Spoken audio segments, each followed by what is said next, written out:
Hello বন্ধুরা, আশা করি তোমরা সবাই ভালো আছো। তুহিনের গল্প কথা ইউটিউব চ্যানেলে তোমাদেরকে স্বাগত জানাই। তো বন্ধুরা, তোমরা যারা এইবার 2025 সালে ইন্ডিয়া পোস্ট অফিস জিডিএস নিয়োগের ফর্মটা আবেদন করেছো, তোমরা প্রতিটা ভিডিওতেই একাধিকবার একই কমেন্ট করে যাচ্ছ, আমার এত পার্সেন্টেজ আছে, আমি কি এইবার জিডিএসে চান্স পাবো? আমি এই ক্যাটাগরির ক্যান্ডিডেট, আমার এত পার্সেন্টেজ আছে, আমি এই ডিভিশনে আবেদন করেছি, তাহলে আমার কি এইবার চান্স হবে? আমি এত পার্সেন্টেজ নিয়ে এই ডিভিশনে অ্যাপ্লাই করেছি, আমি কি এবার জিডিএসে চান্স পাবো? তোমরা আমাকে এই রকমই কমেন্ট বারবার একাধিকবার করে যাচ্ছ।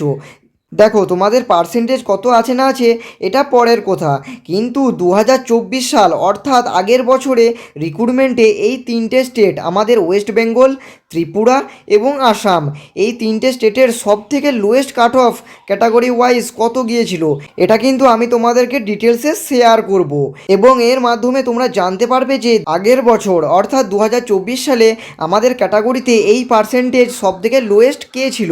তাহলে আমার এই পার্সেন্টেজ আছে, আমি কি 2025-এ চান্স পাবো কি না এটা একটু ক্লিয়ার করে তোমরা বুঝে যাবে। তো তোমাদেরকে আজকে সমস্ত একটা ভিডিওর মাধ্যমে ডিটেলসে ক্লিয়ারভাবে জানিয়ে দেবো। তো তার আগে বন্ধুরা, এখনও পর্যন্ত যদি চ্যানেলে নতুন হয়ে থাকো, চ্যানেলটাকে সাবস্ক্রাইব করো নি তো চ্যানেলটাকে অবশ্যই সাবস্ক্রাইব করে দাও, আর পাশে থাকা বেল আইকনটিকে অবশ্যই প্রেস করে দাও, যাতে এইরকমই জিডিএস সংক্রান্ত কোনো লেটেস্ট আপডেট আমি ছাড়লে তোমার মোবাইল নোটিফিকেশনের মাধ্যমে সবার আগে পৌঁছে যায়। তো আমি তোমাদের জন্য প্রতিটা লিস্ট অ্যানালাইজ করে এই ভিডিওটা নিয়ে এসেছি। এই ভিডিওটা কিন্তু অবশ্যই ইনফরমেটিভ ভিডিও হতে চলেছে, তাই তোমরা ভিডিওটা স্কিপ না করে প্রথম থেকে শেষ পর্যন্ত মনোযোগ সহকারে দেখতে থাকো। দেখো, জিডিএসের রেজাল্টটা কিন্তু ইতিমধ্যেই জারি হয়ে গেছে এবং তোমাদের কিন্তু ডকুমেন্ট ভেরিফিকেশন শুরু হয়ে গেছে। দেখো, জিডিএসের যে রেজাল্ট জারি হয়েছে সেই রেজাল্টের যে পার্সেন্টেজ, সেগুলোর সাথে আজকে যে আমি পার্সেন্টেজগুলো বলতে চলেছি সেগুলো কিন্তু তোমরা প্রথম মেরিট লিস্টে পাবে না, এটুকু তোমরা ধরে রাখো। প্রথম লিস্টে সবসময় 90 to 100% কাট অফ থাকবে। আমি যেগুলো বলছি এগুলো কিন্তু একেবারে শেষের দিকের লিস্ট, অর্থাৎ আমাদের পঞ্চম এবং ষষ্ঠ লিস্ট, মানে আমাদের ফিফথ লিস্ট এবং সিক্সথ লিস্ট, যেগুলো শেষের দিকের লিস্ট, সেই লিস্টে কিন্তু এইরকমই কাট অফ এসেছিলো আগের বছরে অর্থাৎ 2024 সালে। তো আমি লোয়েস্ট কাট অফটা আমি সেই তিনটে স্টেটের বলে দিচ্ছি, দেখো, এতে তোমাদের মনে থাকা ডাউটটা কিছুটা হলেও ক্লিয়ার হয়ে যাবে। সর্বপ্রথম আসাম। আসামে অনেকেই আবেদন করেছো।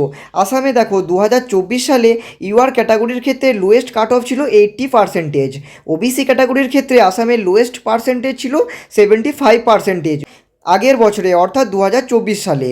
এবং যারা এসসির ক্ষেত্রে আসামে ছিল 72%, এসটির ক্ষেত্রে ছিল লোয়েস্ট কাট অফ কত ছিল না 68% আগের বছরে অর্থাৎ 2024 সালে। এবং পিডাব্লিউডির ক্ষেত্রে 65% আসামে ছিল লোয়েস্ট কাট অফ 2024 সালে। পরবর্তী আসছি ত্রিপুরাতে। ত্রিপুরায় যারা আছো, তোমরা যারা ত্রিপুরার ক্যান্ডিডেট, দেখো 2024 সালে ইউআর ক্যাটাগরির ক্যান্ডিডেটদের ক্ষেত্রে ত্রিপুরাতে সব থেকে লোয়েস্ট কাট অফ ছিল কত না 85%। ওবিসির ক্ষেত্রে ত্রিপুরাতে 82% সব থেকে লোয়েস্ট কাট অফ ছিল। এসসির ক্ষেত্রে ত্রিপুরাতে সব থেকে লোয়েস্ট ছিল 78%, এসটির ক্ষেত্রে 76% সব থেকে লোয়েস্ট কাট অফ ছিল। এবং পিডাব্লিউডির ক্ষেত্রে 71%, এটা ত্রিপুরার কাট অফ আগের বছরের অর্থাৎ 2024 সালের। এবার আমাদের ওয়েস্ট বেঙ্গল রাজ্যে দেখে নাও, ওয়েস্ট বেঙ্গলে গত বছর 2024-এ ইউআর ক্যান্ডিডেটদের সব থেকে লোয়েস্ট ছিল কত না লোয়েস্ট কাট অফ ছিল 89%। ওবিসির ক্ষেত্রে কত ছিল না 80%। এসসির জন্য লোয়েস্ট কাট অফ ছিল 79%, সব থেকে লোয়েস্ট। এসটির ক্ষেত্রে 75% সব থেকে লোয়েস্ট। আর এটা কিন্তু তোমাদের শেষের দিকের লিস্ট, তোমরা প্রথম লিস্টে কিন্তু এই ধরনের কাট অফ কেউ পাবে না, ঠিক আছে?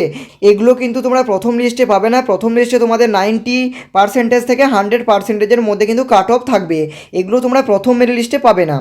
এগুলো তোমরা পঞ্চম থেকে ষষ্ঠ লিস্ট যখন তোমাদের জারি হবে অর্থাৎ ফিফথ মেরিট লিস্ট থেকে সিক্সথ মেরিট লিস্টে তোমরা কিন্তু এরকম কাট অফটা দেখতে পাবে।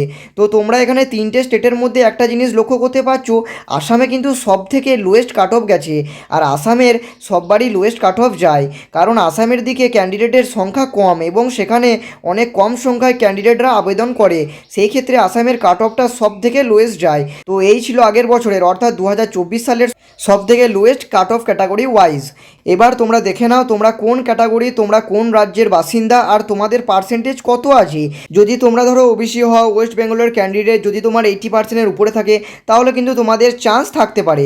কারণ দেখো আগের বছর অর্থাৎ 2024 সালে 80% সব থেকে লোয়েস্ট। তো তোমার যদি 80%-এর উপরে থাকে তাহলে ডেফিনেটলি এইবার তোমার চান্স পেয়ে যেতেও পারো। এবার সিলেকশনটা অনেকগুলো জিনিসের উপর নির্ভর করে, যেমন তোমাদের পোস্ট প্রিফারেন্স, তোমরা কোন জায়গায় পোস্ট প্রিফারেন্স দিয়েছো, কতগুলো পোস্ট প্রিফারেন্স দিয়েছো, এই সমস্ত কিছু তোমাদের কিন্তু ভিত্তি করে মেরিট লিস্টগুলো জারি হয়। তো এগুলো কিন্তু একেবারে পঞ্চম থেকে ষষ্ঠ লিস্ট অর্থাৎ শেষের দিকে লিস্টের কিন্তু কাট অফ, যেগুলো আগের বছর অর্থাৎ 2024 সালে কিন্তু এরকমই কাট অফ এসেছিল। তো বন্ধুরা আশা করি তোমাদের মনে যা প্রশ্ন ছিল তা বিস্তারিতভাবে ক্লিয়ার করে বুঝতে পেরেছো। তো বন্ধুরা তোমাদের যদি কিছু প্রশ্ন থাকে অবশ্যই কমেন্ট সেকশনে কমেন্ট করে জানাতে পারো। আর এই ভিডিওটা কেমন হয়েছে অবশ্যই কমেন্ট করে জানাতে ভুলো না।